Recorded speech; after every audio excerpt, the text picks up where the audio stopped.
We're looking at Sal's 1962 Chevy pickup, and like a lot of trucks in that era, somebody went and just carved into the radio face and just made a mess of it. So today I'm going to show you how to install a patch panel and correct that problem.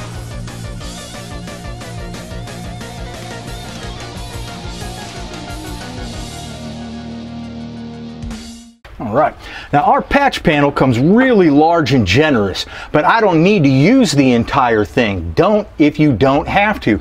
Only use the amount that you need. The less welding you do, the less heat you have, the less chance there is that it's going to warp up on you and it's going to take less time to do the project overall. First thing I'm going to do is just take out my ashtray here, and then I'll be taking out my heater controls. They just have a couple of screws here and a couple of screws here to take them out. It's not a big deal. So I'll get these guys out of the way first, and then I'll show you what comes next.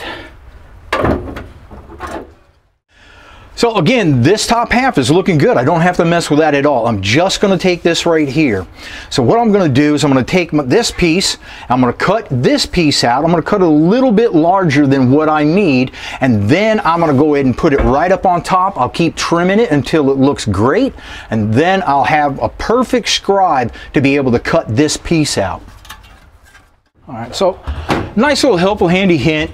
In order to give yourself a nice straight line, you can get some 2-inch tape, and then you can just put it right over on top, and that'll really help you out a lot.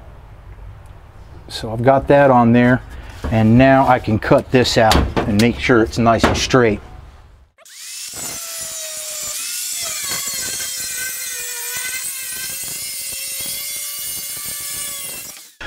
Now when you're cutting in here, you're going to shoot sparks everywhere, and those sparks, if they hit the glass, they will burn in and they'll leave a permanent mark you're not going to be able to get rid of. You got to make sure that you have cardboard up on all of your glass so that it doesn't get ruined.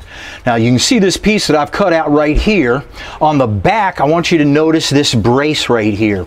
Now this brace goes underneath this dash right here, and we supply this just in case your old one is all messed up. But what I like to do is take this old brace off. It's just spot welded on. I'll just take a drill and drill out these spot welds, take this piece off, and then when I'm cutting this piece off, I'm going to be very careful not to cut into the brace that's in the cab, and then when I install this piece, I'll be able to use it to support the bottom. So give me a little bit of time to take care of a few little things, and I'll be right on back.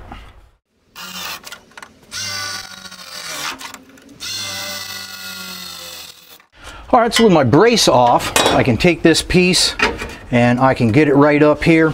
I can see that my edges on here, that's a little bit too wide. I'll trim that down some. I'll just go ahead and put it back up there. I'll do this 2-3 times and get it where I like it. So it's going to take you a little bit of time. Take it.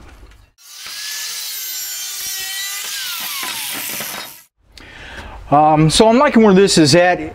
Well, maybe I'll trim it a little bit more. But after I get it where I like it, then the holes for the radio are still in there. I'm actually going to take nut and bolt and actually nut and bolt this on so that I can get my scribe absolutely perfect. I'm just going to take a scribe now that this is bolted in and just scribe it right on out.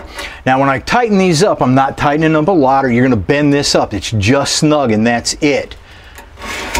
So we get this all scribed out, then I can take this off and cut it really nice and even. All right, I'm going to go ahead and cut this out now, but when I'm cutting out, I don't want to take my blade and bury it deep like this, okay? I want to make sure that when I'm cutting, I'm just cutting at the very skim of the metal, only the thickness of the metal. I don't want to cut anything that's back here, and I most definitely do not want to cut this brace on the bottom. So be very careful on that brace.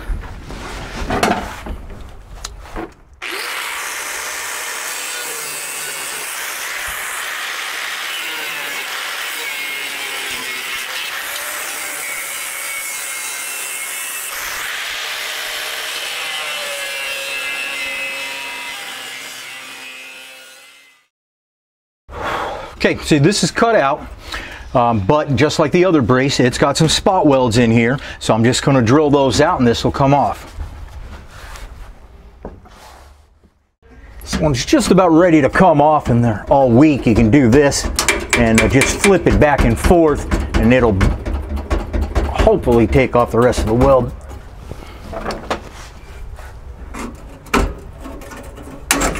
There we go. All right. Okay. So here's your brace that you want to save. So I'm going to clean this up, I'm going to paint it, then I'm going to go ahead and put this guy on.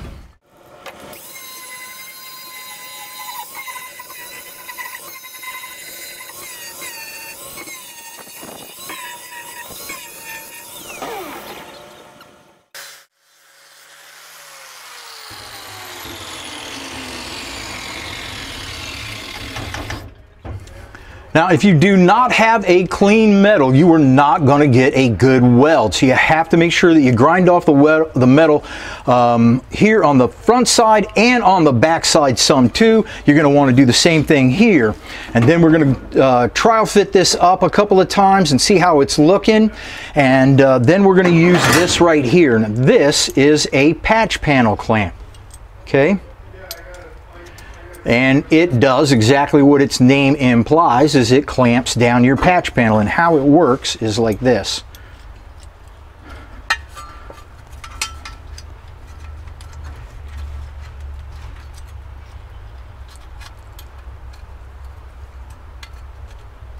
You simply put it up there, you put the clamp in there, the little rod in the back, and tighten it down, and then that'll hold things nice and firm for you, get them nice and even so you can get all your welds done. I'll show you what that looks like in just a minute here, but I'm going to do a little bit more trimming before I final this off. Okay, now if you put some tape up here, that'll kind of hold the patch panel while you're getting these in. You can only get them in certain spots. You can't do it here or here because of the edges and the braces that are behind there. So this is pretty much the only place you can get these on. After I get those off, I can take my tape off. Now, one of the things you'll notice is the gap between the welds. Okay, now you might think to yourself, I want to have my metal as close as possible before I weld it, but you actually do not. If you do that and the weld does not totally penetrate through the metal, when you grind it off, it could break the weld off. So you always want to have a little bit of a gap in between your two pieces of metal so that weld is in there, and then when you grind it that flat, you'll still have the weld in the middle. So I've got this all set. I'm going to do some tack welds on this, and we are looking pretty. So I've got to have my fingers and be able to feel my metal. If anything's dented up or out of whack, I've got to fix it now. If I weld it and then try to fix it, just not going to happen. So I'm feeling my spots. I'm going to do my tack welds at my top, and then I'm going to work my way down. So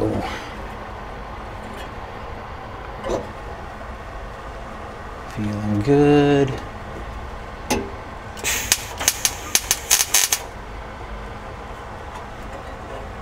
Keep in mind that heat is your enemy. You got to do spot weld, space, spot weld, space, spot weld, space, spot weld. Let it cool down, then go ahead and go in between each of the spot welds. Then go in between each of those spot welds until you have a very small gap, and you can just go zap, zap, zap and fill it up. I'll show you what it looks like. I don't think that feels too even.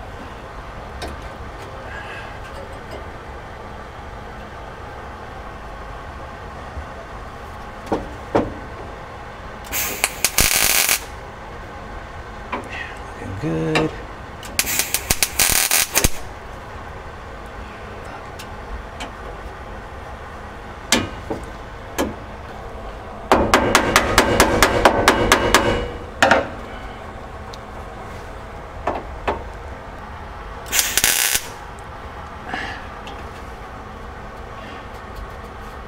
See, does that feel good? So it feels good.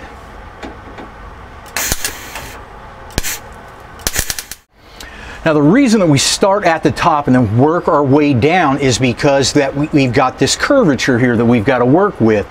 So we need this top stable and then we can go ahead and tack weld this edge right here, and then after this is solid on the edges too, then I can take my bottom here and I can tuck it up and make sure it's all flush with my bottom, and then I can finish those welds off.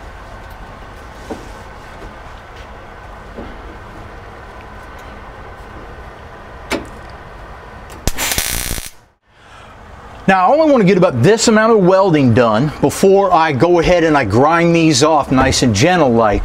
If I weld up everything and then I try to grind everything off, it makes it a lot more difficult, and it's going to generate more heat and cause more problems. So a few welds, a little grinding, a few welds, a little grinding. Keep your temperature down, take your time.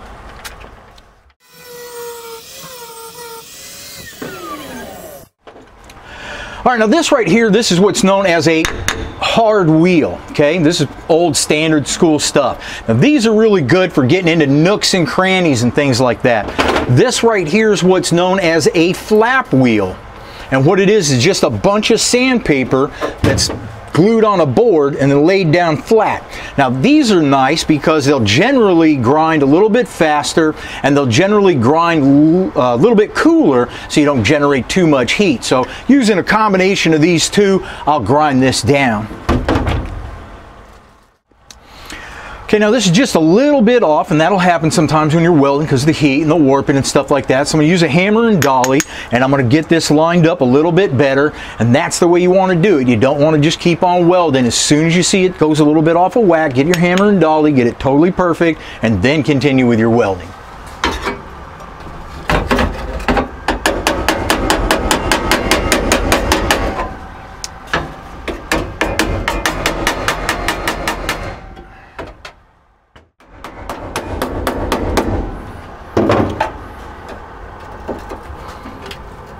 Okay. Alright, so what I've done on my edge right here is I just simply drilled the hole all the way through and just bolted it up, and it's clamped up on there really nice.